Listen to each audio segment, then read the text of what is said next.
ازيكم عاملين ايه؟ اخباركم ايه؟ وحشتوني جدا جدا. هنبدأ الفيديو بتاعنا النهارده ونصلي على سيدنا الحبيب. اللهم صل وسلم وبارك على سيدنا محمد وعلى اله وصحبه اجمعين.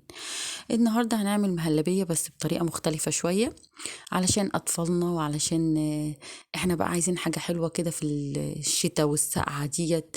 ليه بقى؟ عشان ما بننزلوش كتير، ما بنخرجوش كتير، فنفرح عيالنا في البيت بأي حاجة حلوة هما بيحبوها.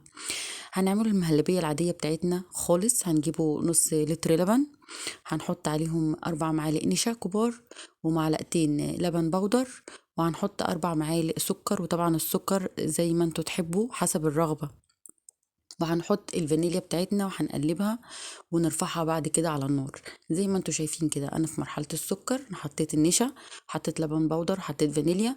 هنكمل السكر بتاعنا ونرفعها على النار. بس قبل ما نرفعها على النار هنجيب كوبايتين مية كبار، وهنحط عليهم كيس فروتي. الفروتي بتاعنا العادي، مفيش فروتي في تانك. مفيش تانك، ممكن تعصري 4 برتقانات، او تضربيها مثلا، تعصريها كده وتحطي عليها كوبايه ميه. 4 برتقانات وكوبايه ميه بس بعد ما تصفيهم، ومعلقتين نشا كبار. وهتحطي بقى السكر بتاعك برضو حسب ما انتي تحبي. في ناس بتحب مسكر قوي، في ناس بتحب السكر متوسط عادي. بعد كده هنرفع الاتنين في وقت واحد على النار، وهنبتدي ان احنا نقلب الخليط زي ما انتوا شايفين كده. هنقلب ده وهنقلب الخليط التاني. اللهم صل وسلم وبارك على سيدنا محمد وعلى آله وصحبه أجمعين. زي ما انتوا شايفين اهوت المهلبية بتاعتي ابتدت تستوى وابتدت تتخن. انا هسيبها لغاية لما تدي السمك التخين الحلو بتاعنا. وبرضو المهلبية بتاعت الفروتشي اللي احنا عاملينها برضو هنسيبها لغاية لما تتخن زي ما انتوا شايفين، وهنصبها في كوبايات.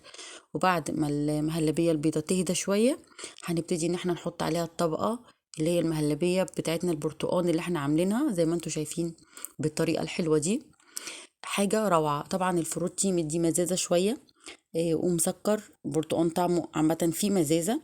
ومن تحت المهلبية بتاعتي مسكرة وطعمها جميل. طبعا طعم اللبن باين فيها لأن احنا اللبن عليه لبن بودر، فمعززين اللبن والطعم بتاعه. طعمها تحفة تحفة.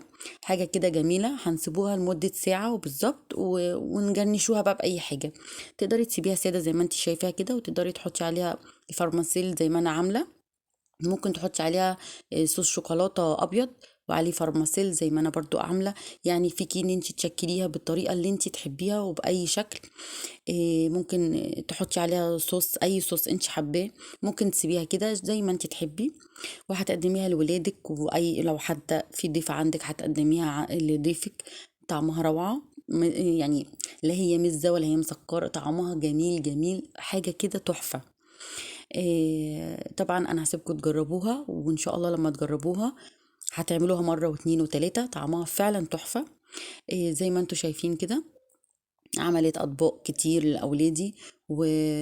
وما سابونيش حتى تهنيت على حاجة، اكلوها كلها. يا رب يعجبكم الفيديو، يكون خفيف عليكم. وتجربوها وتدوقوها، طعمها فعلا جميل. ما تنسوش بقى تدعموا القناة وتفعلوا زر الجرس علشان يوصلكوا كل جديد. و... ويا رب الفيديو يكون خفيف وحاجة سهلة وبسيطة تقدروا تعملوها وتنفذوها لأولادكم في البيت، وبالهنا والشفا.